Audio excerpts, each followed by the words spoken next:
हमारे साथ उनसे बात करते हैं। शुएब शाहीन साहब, बताइएगा आज क्या कुछ हुआ अदालत में?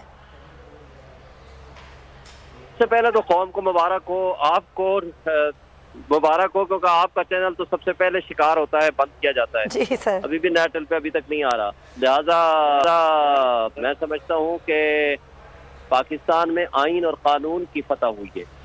Fundamental rights of the citizens of Pakistan has been protected. Chief justice of Pakistan ने बड़ा ही जबरदस्त ऑब्जर्वेशन दी। उन्होंने कहा कि अदालतें कोई फैसिलिटेटर नहीं होती कि किसी को गिरफ्तार कराना हो या कोई ऐसी बात करनी हो। मैं समझता हूँ कि इस वक्त हम सब के लिए, पूरी कौम के लिए खुशखबरी है कि पाकिस्तान का मोस्ट पॉपुलर लीडर, जो फेडरेशन की अलामत है, उसको जिस गैर कानूनी तरीके से पहले किडनैप किया गया और उसके बाद उसकी गिरफ्तारी डाली गई, वो सारी की सारी खत्म हो गई है। ही हैज बीन रिलीज्ड और कल 11 बजे इंशाल्लाह केस का फैसला होगा।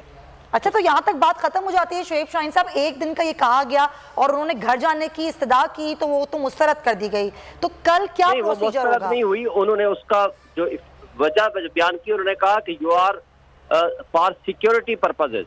कल कोई आपको नुकसान हो या कुछ हो, कल आपको पेश होना है, तो लिहाजा आपको सिक्योरिटी पर्पजेज के लिए आप दोस्तों को मिल सकते हैं, फैमिली को मिल सकते हैं, उनको बुला सकते हैं, अपने साथ रख सकते हैं। You have access for everything. Arrest has been declared as illegal, इसलिए वो कस्टडी नहीं है, लेकिन वो ये है कि फैमिली को मिले, सबको मिले, but for the purpose of security उन्होंने कहा कि वो सिक्योर जगह पे इनको रखें। तो शुएब साहब, अब ये केस आपकी नज़र में कितना स्ट्रॉन्ग या वीक है? चूंकि अब कल जब समाअत होगी तो कितने इम्कानात हैं कि जमानत हो सकती है? क्योंकि जमानत नहीं होती तो फिर हालात इसी तरह जा सकते हैं। उन्होंने उनकी नैब की बेईमानी on the face of it नजर आ रही है। उसका सेक्शन 24 ये कहता है, 18 बल्कि ये कहता है पहले इंक्वायरी रिपोर्ट कॉपी दी जाएगी। अच्छा। 24 ये कहता है इन्वेस्टिगेशन में तब्दील करने के बाद रिपीटेड नोटिस करेंगे और जब कोई नहीं पेश होगा, अगर वो मुल्ज़िम ना पेश हो तो फिर आप उसकी वारंट ऑफ अरेस्ट जारी कर सकते हैं। ये 28 तारीख को, यानी 28 अप्रैल को उसको इंक्वायरी से इन्वेस्टिगेशन में तब्दील करते हैं और एक दिन 2 दिन के नोटिस पे उन्होंने उसको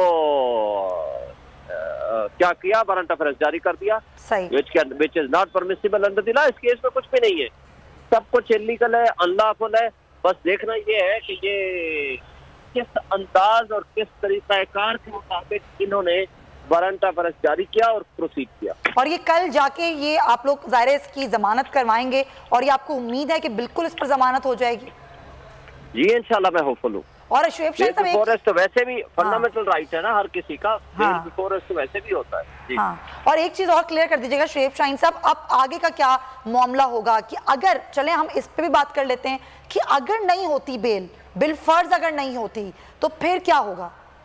ये बिलफर्ज वाली बात ही नहीं है ना। अच्छा। क्योंकि बिलफर्ज वाली बात इसलिए नहीं है कि बेसिक जो फंडामेंटल राइट है कि बेल बिफोर अरेस्ट, हर बंदे का protection for the bail before arrest वो फंडामेंटल राइट होता है। मेरा नहीं ख्याल कि इसमें किसी किस्म का कोई अभाव होना चाहिए। सही है। बहुत शुक्रिया शुएब शाहीन साहब, thank you so much for your time. Shoaib Shaheen साहब जो कि वकील हैं, वो ये